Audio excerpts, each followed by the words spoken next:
The land chooses you, or so they say, and I've never doubted it. Our ranch, 200 acres of gritty Texas dirt, stubborn mesquite, and cedars scorched by the sun, has been in the Callahan family since my great-granddad swapped a jug of moonshine and a pair of ornery mules for it back in '38. It's not much to look at if you're from the city, but it's home. Always has been. I'm Jay Callahan, and this is the story of how me and my grandpa, Pops, fought a war against a homeowners association with nothing but a tractor, a shotgun, and a whole lot of Texas grit. I came back to the ranch right after college, trading Austin's tech cubicles for diesel fumes and barbed wire. Folks call me crazy, but I take sweat and calluses over fluorescent lights any day. Pops didn't ask me to come back too proud for that, but I saw how his cough rattled after fixing fences. The man's tough as a rusty nail, but time's a meaner opponent than any bull he's wrestled. Our land butts up against what used to be open range, until bulldozers flattened it into what Pops calls plastic coffins. Spring Meadow HOA, a cookie-cutter suburb with identical houses, clipped lawns, and mailboxes lined up like soldiers, sprouted right against our south fence. At first, the HOA folks waved, all smiles. That lasted about a month. Then came the flyers, slipped into our mailbox with no stamp. Soft friendly reminder, clean air starts with you. Saw next, a laminated letter whining about our cows' methane wafting near their playground. I framed it and hung it in the privy. Pops just spat tobacco in his old coffee can and growled, "Let 'em laminate till their fingers bleed. This fence ain't budgin'," but I saw the glint in his eyes, the same one he had driving rigs through Chicago's mean streets in the '70s scum, but ready to strike. Trouble brewed when I spotted a white truck behind our barn one night, its amber light blinking like it owned the place. No sheriff's badge, just a cheap decal. Saw Spring Meadow HOA patrol saw. I didn't know HOAs had patrols, but there it was, squatting on some I saw dirt. I marched over, phone in hand, anger simmering. The driver, a slick-haired guy in his 30s with tactical sunglasses and a shirt screaming saw HOA enforcement unit saw, rolled down his window like I was delivering his coffee. "Routine perimeter check," he said, tapping a tablet. "We're documenting runoff from your side. It impacts our ecological footprint." I leaned in close. "This ain't your perimeter, buddy. You're trespassing on Callahan land." He smirked, all smug. "Technically, sir, we're authorized to monitor buffer zones affecting community quality of life." I didn't blink. "Technically, I can shoot a trespasser if I feel threatened. And you're making that real tempting." His grin faltered. He grabbed his phone, muttering about backup and noncompliance. Backup. On some I saw pasture. I stormed back to the house, fists tight. Not running, never let him think you're scared.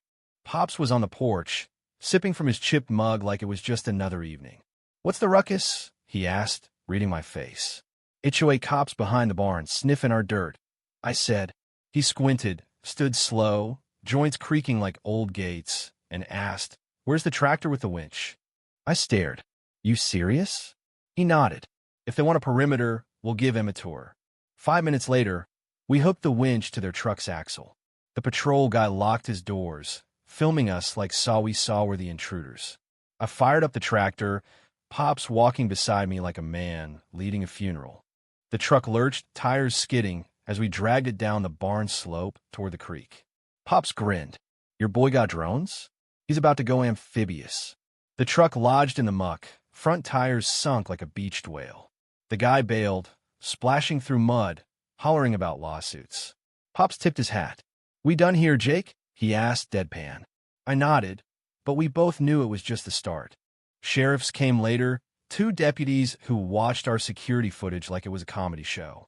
Deputy Martinez, barely hiding a grin, said, "So, he trespassed, ignored you, and you winched him into the creek?" Pops piped up, didn't say it had to be quick, just memorable. They laughed, filed a report, and left with coffee we offered. Case closed. Or so we thought. The HOA didn't take kindly to being embarrassed.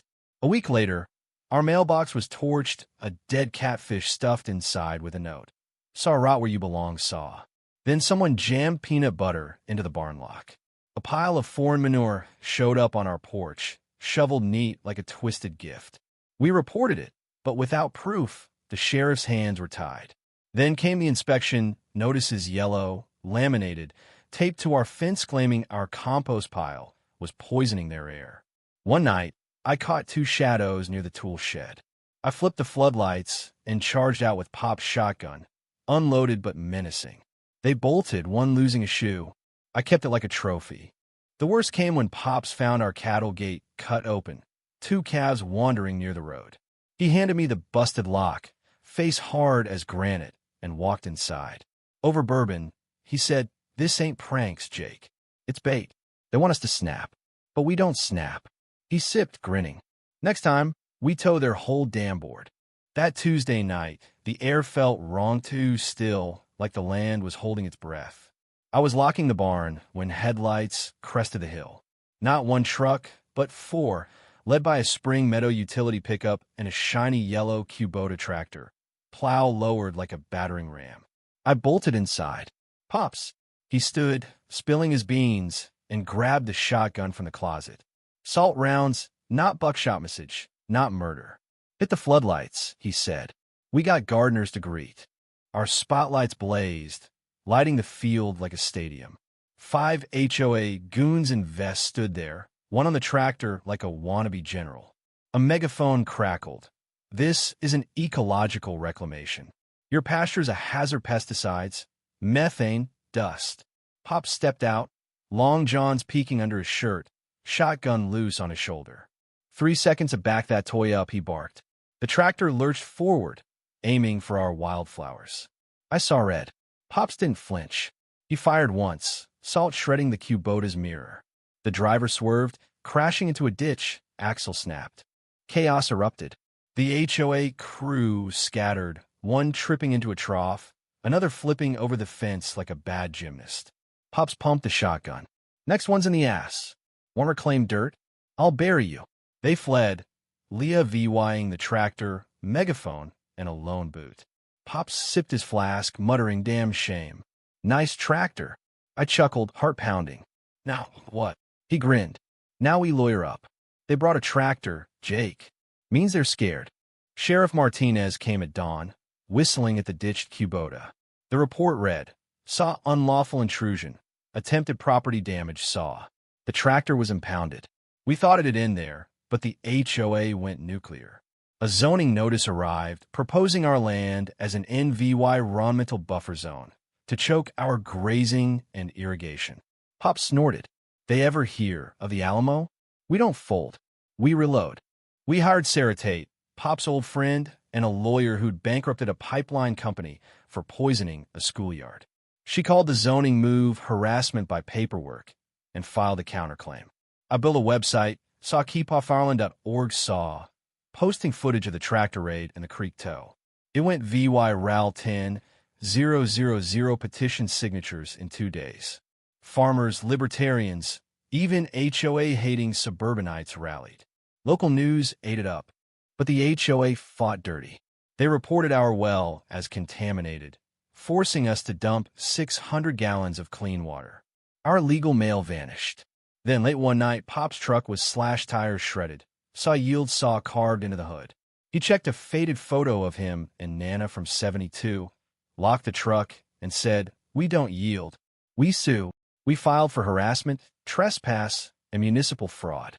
The courthouse buzzed with supporters, ranchers, veterans, even a guy in a chicken suit while VYing a saw "Let farmers be free" saw sign. Pops wore denim and a BOLO tie, growling, "If the judge don't respect denim, we're sunk." Sarah, all 5'2" of her, marched in like a general, flashing EVY Denke. The tractor raid VY Deo, the burned mailbox, the cut gate. The HOA's lawyer, a Dallas slick with a Bluetooth, claimed we saw were the aggressors, dragging down their property values. Sarah tore into him. "My clients built their lives here, followed every law, and endured vandalism and sabotage from uniformed amateurs with delusions of power." When Pops took the stand, the room hushed. He spoke slow, steady, about Nana, the land, and the time he chased a repo man with a shovel. "I fought overseas," he said, locking eyes with Judge Clara Holt. "I came back to raise cattle, not war." But if someone plants a flag in my pasture army, or I'll meet him with rope or law. Preferably law. The judge nodded, scribbling. The verdict hit like thunder. The HOA was guilty on all counts: trespass, harassment, property damage, and abuse of process. They owed Dulot $220,000 in damages, faced criminal referrals, and their patrols were banned. Judge Holt ordered a 5-year board restructure. Outside, the crowd roared. Reporters swarmed. A kid handed me a shirt. Saw let the tractor testify saw. Pops lit a cigar someone tossed him. 3 weeks later, Spring Meadow was a ghost town of patrols. No newsletters, just silence. The Dulot $220,000 fixed our roof, reinforced the barn, and funded Callahan Ranch Youth Farm, a free program for kids and vets to learn real farming. Pops bought a salt spreader he dubbed Saw, HOA remover saw. The Creek Toe VY Deo, set to saw the good, the bad, and the ugly saw, went VY Row with millions of VYUs. We got mail from Idaho to Vermont, even a sign. Saw if you read this, you're on private land. Bring coffee or back off. Saw it by the gate now. Every July, we host Tractor Justice Day, a barbecue with brisket, cornbread, and a game. Saw pinned a citation on the HOA saw. Neighbors from both sides of the fence come.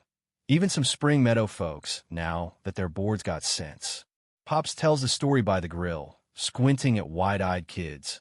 I told him, reclaim the dirt between your ears first. The sun sets, the porch lights hum, and our land stands wild. Ours, unbreakable. Justice don't always wear a robe. Sometimes it drives a tractor and loads the shells itself. So what do you think? Was Pops right to fire that shotgun? Or did we escalate too far? Should HOAs have power to mess with private land? Or are they just petty tyrants in vests? Drop your thoughts below. Hit that like button if you're Team Tractor, and subscribe for more stories where the little guy fights back. Let's hear you whose side you on.